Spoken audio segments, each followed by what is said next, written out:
So hi and welcome back to my channel. कैसे हैं आप सभी? आई होप आप सभी बहुत अच्छे होंगे और मैं भी अच्छी हूँ। सो चलिए आज आपके साथ शेयर करेंगे हम कि आफ्टर सीजन हमें किन बातों का ध्यान रखना है जो हमारे लिए बहुत ज़रूरी है, और अगर हम उन बातों का ध्यान नहीं रखेंगे तो हमें आगे प्रॉब्लम होगी। इसलिए कुछ चीज़ें ऐसी हैं जो मैंने भी ध्यान रखा, जो मेरे बड़े लोगों ने बताया, और कुछ चीज़ें ऐसी थी जो फैमिली में किसी को नहीं पता थी, उसकी वजह से मुझे प्रॉब्लम भी फेस ऑफ करना पड़ा।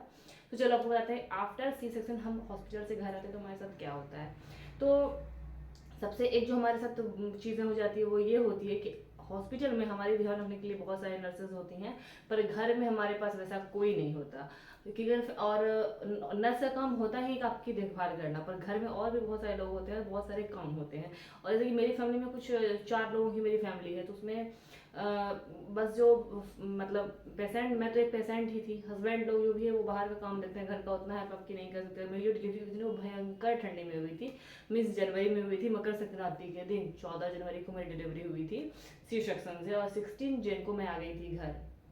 तो हॉस्पिटल में तो मुझे कितनी बातों का टेंशन नहीं था, तो सारी चीज़ें तो वो लोग ही देखे थे। वॉशरूम जाना है उठा के ले जाओ, खिलाना पिलाना सब कुछ, खाना वाना सब रूम में ला के देते थे। पर जब 3 दिन के बाद आप घर आ जाते हो ना तो आपको बहुत प्रॉब्लम होती है। हॉस्पिटल में क्या होता है, आपका बेड होता है वो उठ जाता है, आप बैठ जाते हो। बट जो 3 दिन मैंने हॉस्पिटल में काटा ना, तो मैं बैठ के आसानी से मैं बहुत कम बैठ पाई थी, क्योंकि उसमें 3 दिन में मैंने 3-4 बार मैं बैठी थी और 2 बार मैंने चला था। क्योंकि अब क्या होता है ना, सेशन के बाद तुरंत ही चला देते हैं ताकि आपको ज़्यादा प्रॉब्लम ना हो। हॉस्पिटल में अगर आप चल लोगे धीरे धीरे करके तो आपकी बॉडी धीरे धीरे सही हो जाएंगी।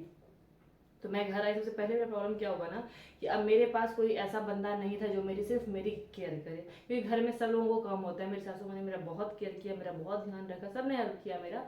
पर फिर भी मैं थोड़ा सा कहीं ना कहीं हो जाता है कि आपको अकेले चीज़ों को डील करना पड़ता है। तो पहले तो वो प्रॉब्लम है। आफ्टर सीजर सेक्शन आप अपने पैड तक चेंज नहीं कर सकते हो, उसके लिए भी आपको ऐसे आप नहीं कर पाओगे, क्योंकि आप बॉडी आपकी मूव नहीं हो पाएगी अच्छे तरीके से। आप ऐसे करोगे आपके सी सेक्शन पे जोर पड़ेगा, सिलाइयों पे जोर पड़ेगा। और अब जो सी सेक्शन में मतलब सीजर में जो भी टाँके वगैरह लगते हैं वो काफ़ी नीचे लगते हैं, तो आपको वो दिखेंगे भी नहीं।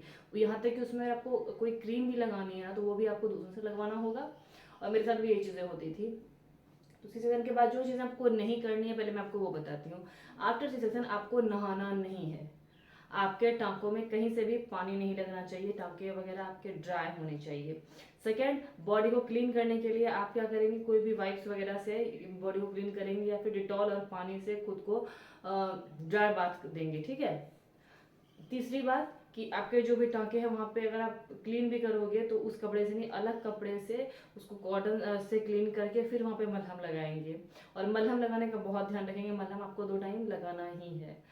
तीसरी बात कि आपको जो है कि वो पैंटी नॉर्मल पैंटीज नहीं पहननी है। और जैसा कि मेरे साथ क्या हुआ था कि जैसे कि मैंने नॉर्मल पैंटीज मैंने लिया था, और जो पैंटीज मेरे पास ऑलरेडी था जो कि मैं सोचता कि मैं पहनूंगी आफ्टर सिजेरियन, वो मैं पहन ही नहीं पाई, क्योंकि मैंने वो मैटर्निटी पैड लिया नहीं था और इधर हमारे इधर मिला भी नहीं। जब आफ्टर सिक्स मुझे लगा कि हाँ यार मैटर्निटी पैंटी कितनी ज़रूरी होती है, क्योंकि नॉर्मल पैंटी जो लोग पहनते हैं उसकी जो रबड़ होती है, जो इलास्टिक होती है, वो ठीक उसी जगह पे आती है जहाँ पे आपकी सिलाई होती है। तो उसी जगह पे होने के कारण आप वो पैंटी पहन नहीं सकते हो। तो और मैंने अपने अगल बगल में ढूंढा पर मुझे मिला नहीं। तो उसके बाद फिर मुझे मेडिकल शॉप पे भी नहीं मिले, तो फिर मैं सोचा अब क्या ही कर सकते हैं। तो मैंने अपने, अगर आप भी गांव देहात में हो, आपके छोटे शहर में हो, तो शायद आपको मैटर्निटी पैंटी ना मिले या ऑनलाइन आप परचेज ना भी करो, तो आपके पास एक और ऑप्शन है कि जो नॉर्मल पैंटी लोग खरीदते हैं, क्योंकि मैटर्निटी पैंट थोड़ी सी कॉस्टली आ जाती है, लगभग 200 के राउंड आती है वो वन पैंटी। तो आपको ये वाली पैंटी ही, नॉर्मल पैंटी भी आप लेना चाहते हो तो ये पैंटी लेना, पर इसमें अपने से 2 साइज बढ़ा लेना।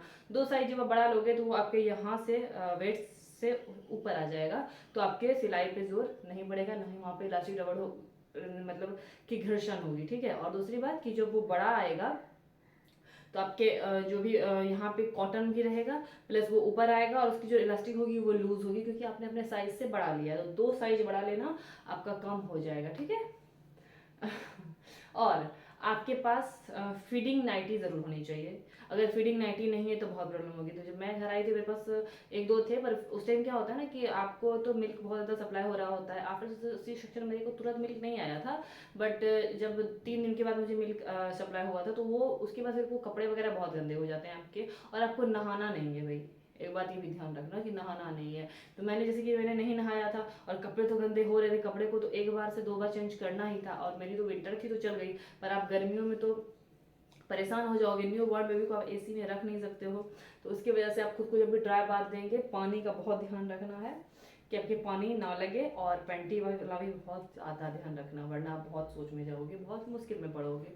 साथ में आप फीडिंग नाइटी ज़रूर लेना। तो मैंने अपने नाइटी को ही कट कर दिया था कि मेरे पास है नहीं तो भाई क्या ही करें, तो उस टाइम मैंने कट कर दिया। और फिर बाद में मैंने जितनी भी नाइटी ली सारी फीडिंग नाइटी ली। उसके बाद मैंने एक दो ऐसी भी नाइटी ले ली थी जो मुझे उस टाइम मैंने सोचा नहीं था कि हाँ मैं यूज़ नहीं कर पाऊँगी, जो बस अब तक न्यू की न्यू रखी हुई है, तो फिर बाद में यूज़ हो जाएगा। तो दो चार चीज़ें ऐसी थी जो मैंने आपके साथ शेयर की, और डिटेल में वीडियो बनाऊंगी अगर आप बोलोगे तो। एक तो ये मैंने बस रैंडम सा मैंने वीडियो बना दिया आप लोगों के लिए, जो आप लोगों को हेल्प करेगा आगे। सो अगर मॉम टू बी हो तो बहुत हेल्पफुल होगा आपके लिए ये सारी चीज़ों को। और अगर डिटेल में डीप में जानना चाहते हो तो आप मुझे कमेंट करना या पूछना। मैं आपने जैसे कि पहले मेरी वीडियोज़ में देखा होगा, मैं हर एक कमेंट का रिप्लाई करती हूँ और उनसे रिलेटेड वीडियो भी बनाती हूँ अच्छे से डिटेल करके। शायद मैं इस वीडियो में उतना डिटेल नहीं कर पाई हूँ क्योंकि आज मेरे बाबू को इंजेक्शन लगा है और मैं उसको टाइम देना चाहती हूँ इसके लिए। सो देखो तो मेरे फेस को भी अब देख के अंदाजा लगा सकते हो मैं भी किस कंडीशन में हूँ। सो चलो मिलते हैं अगले वीडियो में, तक के लिए till then do like share and subscribe my YouTube channel मेरा जीवन with Jha. Bye bye mommies.